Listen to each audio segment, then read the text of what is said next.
আজকে আমরা ঘুরতে যাব দীঘা, আর আমাদের জার্নিটা হবে বাসে করে। আর এবার কিন্তু আমরা একা ঘুরতে যাচ্ছি না, আমাদের গ্রামের সবাই মিলে আমরা একসাথে ঘুরতে যাচ্ছি। রাত তখন 2টো, আর আমরাও পৌঁছে গেলাম কোলাঘাট। তাই ওখান থেকে নিয়ে নিলাম নান, রুটি এবং চানা মশলা।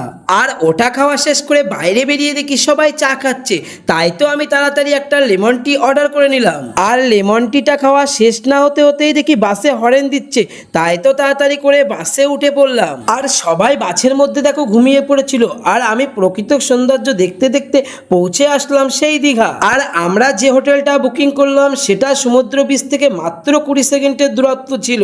তারপর চলো তোমাদেরকে দেখাই আমরা কোন রুমটা বুকিং করেছিলাম।